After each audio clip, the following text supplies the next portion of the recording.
올해 제주를 찾은 관광객이 500만 명을 돌파했습니다.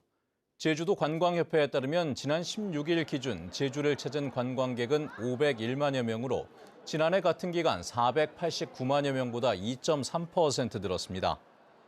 이 가운데 내국인은 437만 3천여 명으로 지난해 같은 기간보다 8.3% 감소했고 외국인은 63만 6천여 명으로 5배 넘게 증가했습니다. 관광협회는 국제선 직항 노선이 확대되고 크루즈 입항이 늘어나면서 외국인 관광객 증가 폭이 커지고 있다고 설명했습니다. 오영훈 도지사는 국회에서 박찬대 더불어민주당 원내대표를 만나 제주형 기초자치단체 도입과 탄소 중립 제주 모델 실현, 제주권 상급 종합병원 지정 건의 등 주요 현안을 설명하고 지원을 요청했습니다. 박찬대 원내대표는 행정체제 개편과 그린 에너지 개발 등 제주의 정책 제안을 당 차원에서 적극 검토하고 힘이 될 수 있도록 하겠다고 말했습니다. 도내 유명 관광지인 섭지코지 산책로에서 화재가 발생했습니다. 오늘 오후 2시 10분쯤 서귀포시 성산읍 섭지코지 산책로에서 불이 나 인근 야초지 1,322제곱미터와 야자수 매트, 조명 설비 등을 태우고 40분 만에 진화됐습니다. 이 불로 인한 인명피해는 없었으며 소방당국은 정확한 화재 원인을 조사하고 있습니다. 중고 거래를 하겠다고 속여 명품 시계를 빼앗아 달아난 일당에게 집행유예가 선고됐습니다.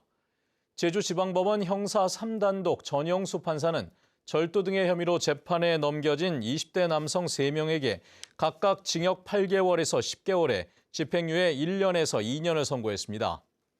이들은 지난 3월 제주 시내 한 주택가에서 중고 거래 플랫폼으로 1,900만 원짜리 명품 시계를 사기로 한 뒤 시계를 확인하는 척하다 가지고 달아난 혐의를 받고 있습니다. 제주도 승용마 조련장인 말조련 거점센터를 위탁 운영하며 보조금을 횡령한 40대 남성이 검찰에 넘겨졌습니다. 제주 서부경찰서는 지난해 5월부터 올해 초까지 말조련 거점센터를 운영하며 제주도 축산진흥원이 지급한 보조금 중 4,500여만 원을 횡령한 혐의로 40대 모 협동조합 대표를 검찰에 송치했습니다.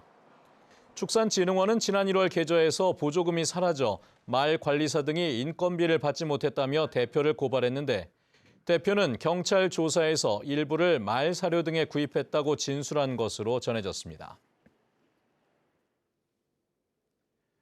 고교 화장실 등에서 불법 촬영한 혐의로 재판에 넘겨진 10대에 대한 1심 선고가 연기됐습니다.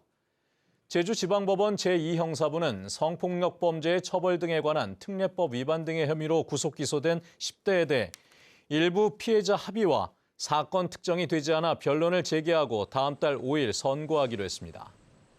이 학생은 지난해 9월부터 10월 초까지 모 고등학교와 식당 여자 화장실에 18차례 침입해 235번의 불법 촬영을 하고 일부 촬영물을 SNS에 유포한 혐의로 재판에 넘겨졌습니다. 부부싸움을 하다 흉기를 휘둘러 아내를 다치게 한 60대가 경찰에 붙잡혔습니다. 제주 동부경찰서는 어제 새벽 0시 40분쯤 제주시 이도 이동의 한 아파트에서 아내에게 흉기를 휘두른 60대 남성을 특수상해 혐의로 입건해 조사하고 있습니다.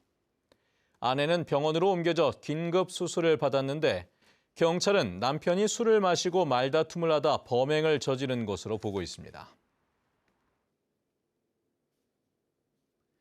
제주 지역의 취업자 수가 넉 달 연속 늘었습니다. 통계청 제주사무소에 따르면 지난달 제주 지역 취업자 수는 40만 명으로 지난해 같은 기간보다 2,000명 증가했습니다. 지난 1월부터 넉 달 연속 증가세를 보인 것인데 60대가 4,000명, 40대가 3,000명 늘었습니다. 반면 청년층 취업자 수는 1년 전보다 4,000명 줄어든 4만 4천 명으로 지난해 6월부터 11개월째 감소세를 보이고 있습니다. 제주공항 국내선 이용객이 지난해보다 감소했습니다. 제주도에 따르면 올해 4월까지 제주공항 국내선 이용객은 874만여 명으로 지난해 같은 기간보다 4.9% 감소했습니다. 뉴스데스크 제주를 마칩니다. 여러분 고맙습니다.